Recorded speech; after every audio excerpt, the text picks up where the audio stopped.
નમસ્કાર, હું વિરેન પંચાલ, નરોડા, અમદાવાદ. આજે આપણે સૌથી અગત્યના ટોપિક SN1, SN2, E1 અને E2 નક્કી કરતા શીખીશું. આના પ્રશ્નો બહુ જ પૂછાય છે, તો સ્ટાર્ટ કરીએ. યાદ રાખજો, SN1, SN2, E1, E2 નક્કી કરવાના હું બેસ્ટ મેથડો તમને આપું છું, પણ ક્યાંક ક્યાંક અપવાદરૂપ કંઈક રહી જાય એવું પણ બને, પણ લગભગ 95% કેસની અંદર આ સાચું જ પડશે. ઓકે, તો પહેલો પોઈન્ટ કેવી રીતે નક્કી કરીશું? તો CH3X હોય આપણી જોડે, એટલે એક કાર્બન વાળો પ્રાથમિક હેલાઇડ, તો માત્ર ને માત્ર SN2 થાય. SN1, E1, E2 નહીં લેવાના. E1, E2, SN1, SN2 શું છે આની આગળના વિડીયોમાં આપણે જોઈ ગયા. હવે CH3CH2X, તો આ પ્રાથમિક હેલાઇડ તો છે જ, હેલોજન ધરાવતો કાર્બન બીજા એક કાર્બન સાથે જોડાયું. તો પ્રાથમિક હેલાઇડ છે તો SN1 અને E1 વિચારવાનું જ નહીં, બરાબર? તો હવે બે ઓપ્શન રહ્યા, SN2 અને E2. આમાં આપણે E2 એટલે નથી વિચાર્યો કે E2 એક કાર્બનમાં થાય જ નહીં. વિલોપન એક કાર્બનમાં ક્યાંથી થાય? એક કાર્બનમાં ડબલ બોન્ડ બને જ નહીં, એટલે બે કાર્બનથી આપણે વિચારવાનું ચાલુ કર્યું. તો હવે SN2 અને E2 બે વિકલ્પ છે, તો શું થાય?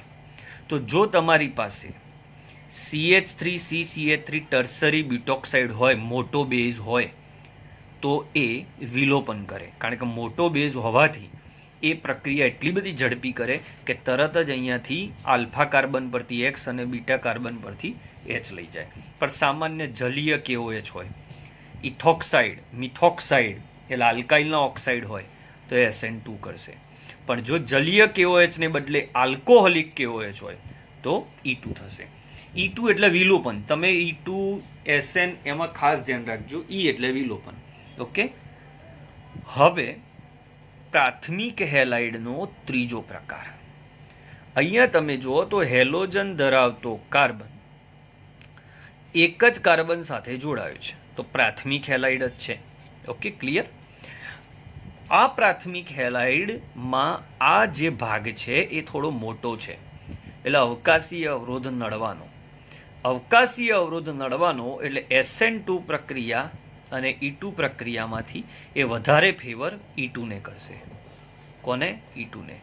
જો જલીય KOH હોય તો જ SN2 થાય, બાકી બધા માટે તે E2 થશે. પ્રાથમિક હેલાઇડ છે ત્યારે SN1, E1 વિચારવાનું જ નથી. ક્લિયર આટલી વાત? એક કાર્બન વાળો હેલાઇડ છે અહીંયા, તો E2 નો કોઈ ચાન્સ નથી. બે કાર્બન વાળો છે ને નાના સમૂહ છે તો SN2 ના ચાન્સ વધારે.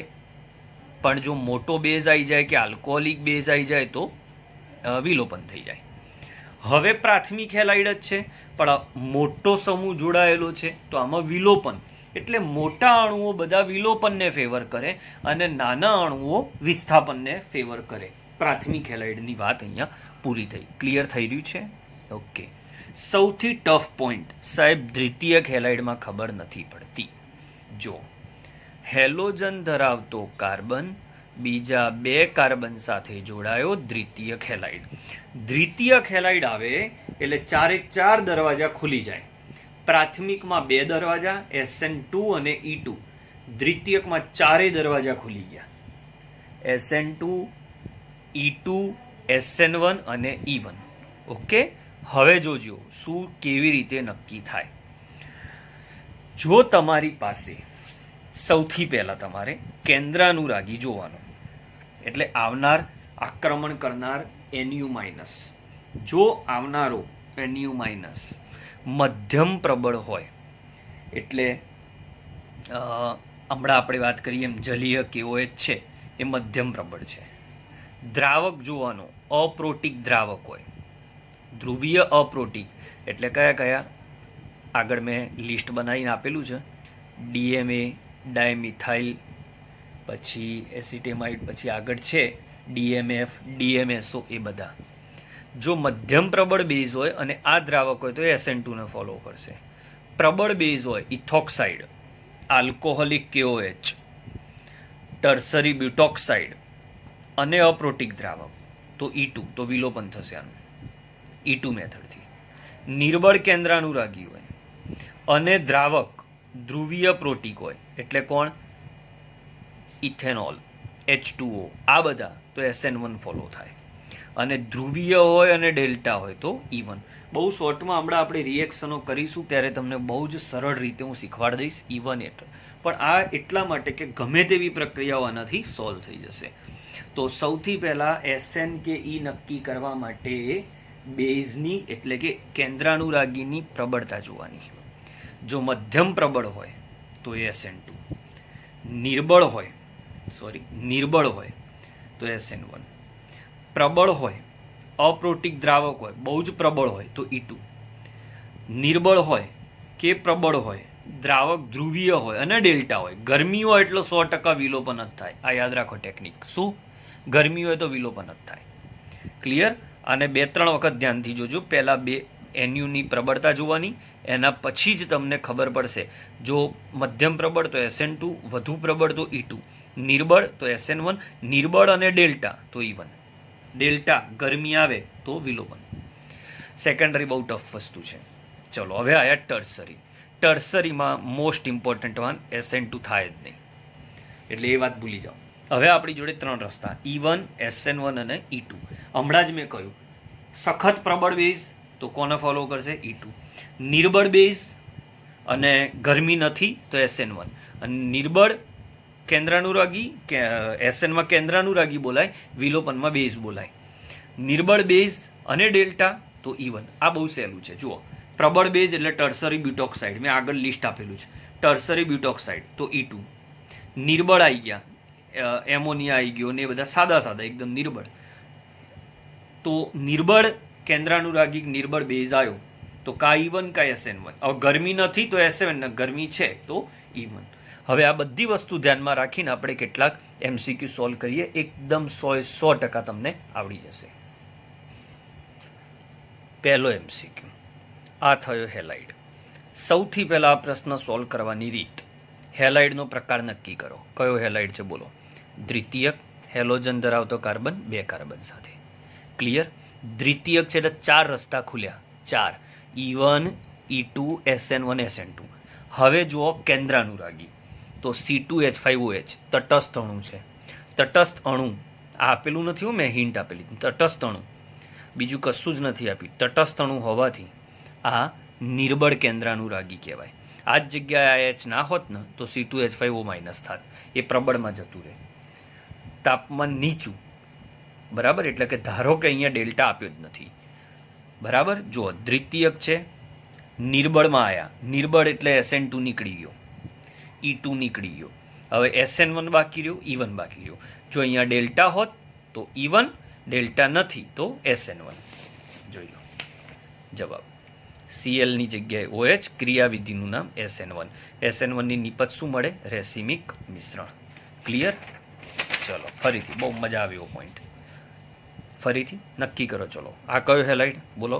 દ્વિતીયક.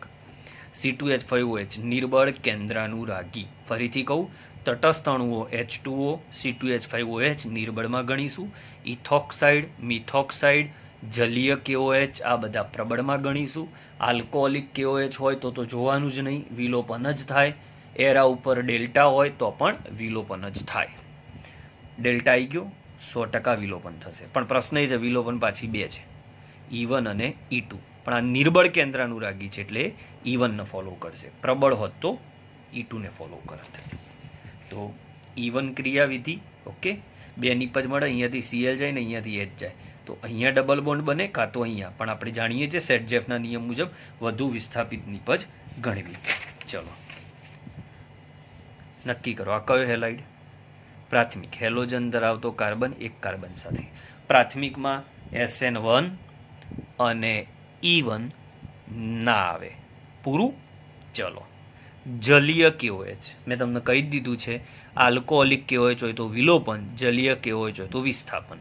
વિસ્થાપન એટલે SN2, Cl નીકળશે, OH લાગશે. ક્લિયર થઈ રહ્યું છે? એકદમ જોરદાર કોન્સેપ્ટ. આ 4 પ્રશ્નો કરો, એકદમ ક્લિયર. ચાલો ચોથો પ્રશ્ન નક્કી કરો. ચલો, હેલાઇડનો પ્રકાર નક્કી કરો પહેલા. તો આ કયો હેલાઇડ થયો બોલો? Cl વાળો કાર્બન એક કાર્બન સાથે જોડાયો, પ્રાથમિક. આલ્કોહોલિક KOH, પ્રાથમિકમાં SN1 કે E1 ના હોય, એટલે હવે તમારી પાસે બે વિકલ્પ છે, SN2 અને E2. તો અહીંયા આલ્કોહોલિક KOH એટલે ક્રિયાવિધિનું નામ E2. વિલોપન, Cl જાય, અહીંયાથી H જાય, અહીંયા ડબલ બોન્ડ બને. ક્લિયર? તો આ 4 પ્રશ્નો તમે પ્રોપર કરી લો એકદમ. જો પહેલા હેલાઇડનો પ્રકાર નક્કી કર્યો, પછી કેન્દ્રાનુરાગી જોઈ લેવાના. ગરમી નથી અને નિર્બળ છે તો SN1, નિર્બળ છે અને ગરમી છે તો E1, પ્રબળ છે ગરમી નથી SN2, અને આલ્કોહોલિક KOH છે. આલ્કોહોલિક હોય એટલે તો વિલોપન જ હોય. ચલો બીજા કેટલાક પ્રશ્નો કરીએ, એકદમ ક્લિયર થઈ જશે. તમને એમ થાય આ રીતે પ્રશ્નો પૂછાશે? યસ, પૂછાશે.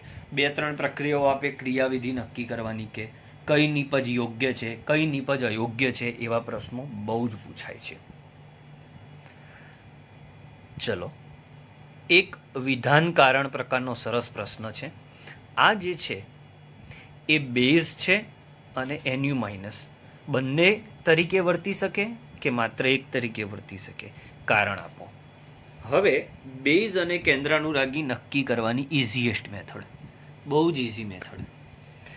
આ જે છે આની ઉપર માઇનસ છે એટલે તમને તો તરત એવું જ લાગે કે આ NU- થયું, પણ એ જોવાનું એ માઇનસની બાજુનો સમૂહ બહુ મોટો છે, એટલે આવડો મોટો સમૂહ લઈને આ NU- આક્રમણ ના કરી શકે, એટલે આ NU- તરીકે વર્તી શકે નહીં.